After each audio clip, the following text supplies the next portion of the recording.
सुफियान सौरी रहमतुल्लाह अलैह फरमाते हैं कि मैंने उसको देखा कि वो कदम कदम पे दुरूद पाक पढ़ रहा है, तो मैंने कहा ए नौजवान, ये वक़्त दुरूद पाक का नहीं, यहाँ तो लब्बैक अल्लाहुम्मा लब्बैक की सदा का वक्त है। वो कहने लगा ए सुफियान सौरी, असल मसला कुछ यूँ है कि मैं और मेरा बाप दोनों हज के लिए आ रहे थे और रास्ते में जंगल बियाबान जहाँ कोई पुरसान हाल न था, वहाँ पर मैंने देखा, क्या देखा कि मेरे बाप पर आखिरी वक्त आ गया और मेरे बाप की रूह निकल गई, मेरे बाप का विसाल हो गया और देखते ही देखते मेरे बाप के चेहरे का रंग बदल गया, शक्ल बिगड़ गई, मैं परेशान हो गया।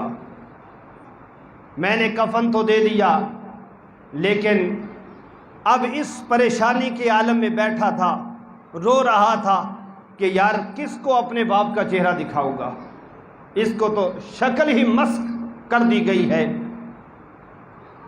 तो कहते हैं परेशानी के आलम में रोता रहा कि रो रो के जब थक गया तो मेरी आंख लग गई। मैंने क्या देखा कि एक शख्स घोड़े पे सवार आया, उसने नकाब किया हुआ है, मेरे बाप की मैयत के करीब आकर उसने मेरे बाप के चेहरे से कपड़ा हटाया और हटाकर अपना नूरानी हाथ फेरा, और नूरानी हाथ फेरने की देर थी कि मेरे बाप का चेहरा दूध से ज्यादा चमकने लगा। सुभान अल्लाह कहिए यार आपको, ये दुरूद पाक। अब बाप का चेहरा चमकने लगा तो कहता है कि उन्होंने फिर घोड़े पे कदम रखा रकाब में और बैठ गया और जाने लगे। मैंने आवाज देकर कहा, ए नकाब वाले, ए मुश्किल कुशा, है तू कौन? है दाफे बला, मुसीबत में गैरों के काम आने वाले, अपने पराये का गम खाने वाले, तू है कौन? जरा ये तो बता, इतने जंगल बियाबान में जहां कोई पूछने वाला नहीं है, तू कौन है?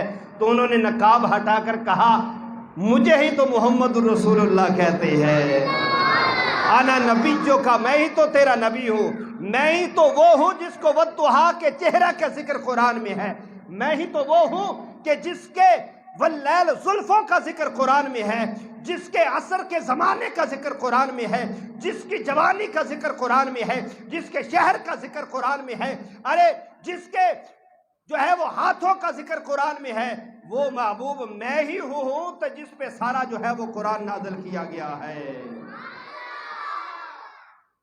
तो कहने लगा, हुजूर आप मुश्किल कुशा भी है, दाफे बला भी है, इतनी मुसीबत में मेरे काम भी आए हैं, ज़रा ये तो फरमा दीजिए कि इतनी मेहरबानी, इतना करम, वो भी मरने के बाद मेरे बाप पर, ये हुआ तो हुआ कैसे?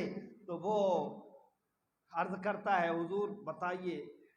बस वो कदमों में गिरा हुआ है। मुस्तफ़ा करीम सल्लल्लाहु ताला अलैहि वसल्लम ने फरमाया कि ए जवान, असल मसला ये है, तेरे बाप की गुनाहों की नहूसत की वजह से शक्ल बिगड़ गई, लेकिन ये हर वक्त कसरत के साथ युकस्सिरु सलाता अलैया, मुझ पर दुरूद पाक पढ़ा करता था। तो जो कसरत के साथ दुरूद पाक पढ़े, गुनाह हो भी तो परवरदिगार अपने महबूब को फरमा देता है, महबूब जाइए जरा करम नवाजी फरमा दीजिए। ये तो लम्हा लम्हा, हर घड़ी, हर आन आपको याद करने वाला है। तो फिर हम क्यों ना कहे, या रसूलल्लाह, उस पर आपने करम फरमाया है, हम पर हम जी रहे हैं, या रसूलल्लाह आप ही के सहारे तो हमारा हर सांस जो है वो निकल रहा है। तो अर्ज करते हैं, या रसूलल्लाह जरा करम की नजर हम पर भी फरमा दीजिए।